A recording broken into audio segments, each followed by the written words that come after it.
নমস্কার। সত্যি কথা বলতে একটা খুব বাজে দিন।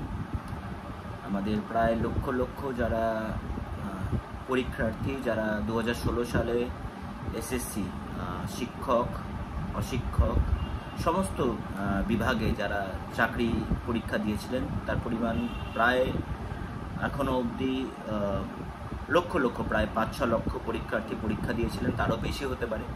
তার মধ্যে সিলেকশন প্রসেসে যেটা এসে দাঁড়িয়েছিল সেটা 26,000 চাকরি প্রার্থী। দুঃখের বিষয় এটাই যে 5,000 বা তার কাছাকাছি সংখ্যক অযোগ্য প্রার্থীদের নাম বা লিস্ট দেওয়া হয়েছিল। রাজ্য সরকারি কোর্ট, যেটা রাজ্যের কোর্ট, তারা বলেছিলেন যে সমস্ত পুরো প্যানেলটাই বাতিল করার। এই সেম জিনিসটাই বহাল রেখেছে সুপ্রিম কোর্ট।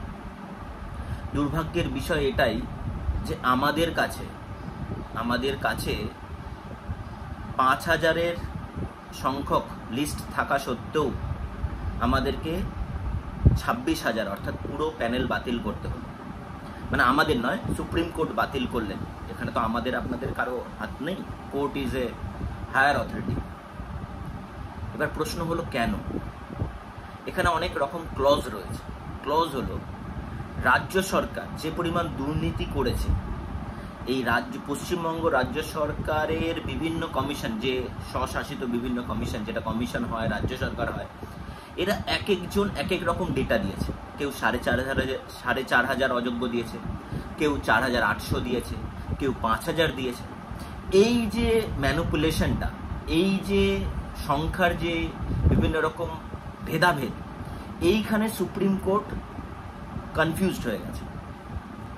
এবার এত কনফিউশনের মধ্যে রাজ্য কোর্ট যখন দেখছে যে আমার এত কনফিউশন, যার মধ্যে কোনটা আসল কোনটা নকল কিছুই বোঝা দায়, সেম জিনিসটাই রেপ্লিকেট হয়েছে সুপ্রিম কোর্টে। সুপ্রিম কোর্টও সেম ভার্ডিক্ট দিয়েছে যে পুরো প্যানেল বাতিল। এবার এখানে অনেক সত্যি যোগ্য প্রার্থী রয়েছে। আমার নিজেরই অনেক বন্ধু বান্ধব রয়েছে যারা সত্যি পড়াশুনো করে, পরিশ্রম করে পাশ করেছে।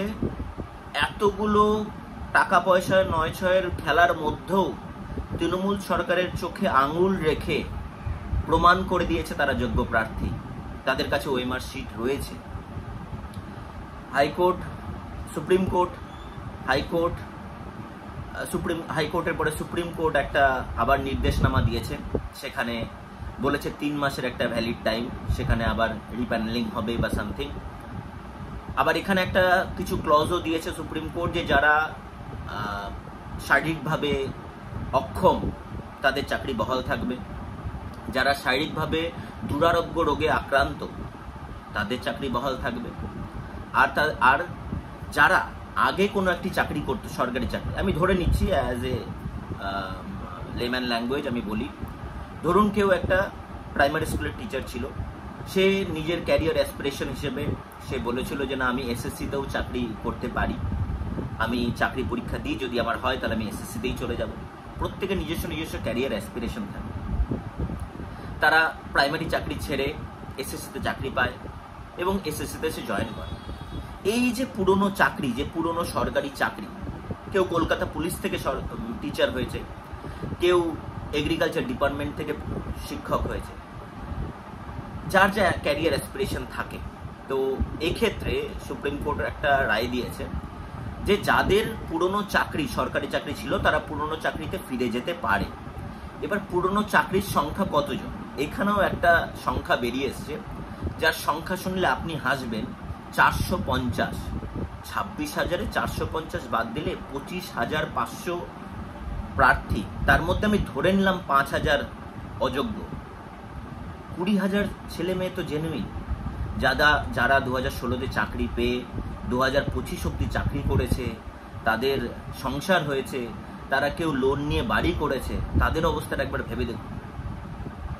আমি করজোরে সবার কাছে নিবেদন, এই সমস্ত যোগ্য প্রার্থীদের কাছে, আপনারা কোনো রকম কোনো ভুল স্টেপ নেবেন না, একটু আশাবাদী থাকুন। বিরোধী পক্ষ থেকে আরম্ভ করে সবাই যারা এই তৃণমূল সরকারের দুর্নীতির বিরুদ্ধে লড়াই করে যাচ্ছে, সে যাই হোক না কেন, সে যে দলেরই হোক না কেন, তারা আপনাদের পাশে আছে। আপনারা কোনো রকম কোনো ভুল স্টেপ নেবেন না। আমরা আপনাদের পাশে রয়েছি, আপনারা লড়াই চালান, আমরাও আপনাদের সঙ্গে আছি। লয়ারদের সঙ্গে কথা বলুন। আপনাদের ওএমআর শিট, আপনারা যে ওএমআর শিটটা পেয়েছেন যেটা পরীক্ষা দিয়ে, সেই ওএমআর শিটটাকে সেফ অ্যান্ড সিকিওর রাখুন, কারণ এইটাই আপনাদের পরবর্তী কাজে হয়তো হেল্প করতে পারে। এর থেকে বেশি কিছু বলার নেই। সুস্থ থাকুন, সাবধানে থাকুন, আর আমরা সবাই আপনাদের পাশে আছি। দলমত নির্বিশেষে তৃণমূল সরকারের বিরুদ্ধে এই যে প্রাতিষ্ঠানিক দুর্নীতি, তার বিরুদ্ধে আমরা সবাই আছি। ধন্যবাদ।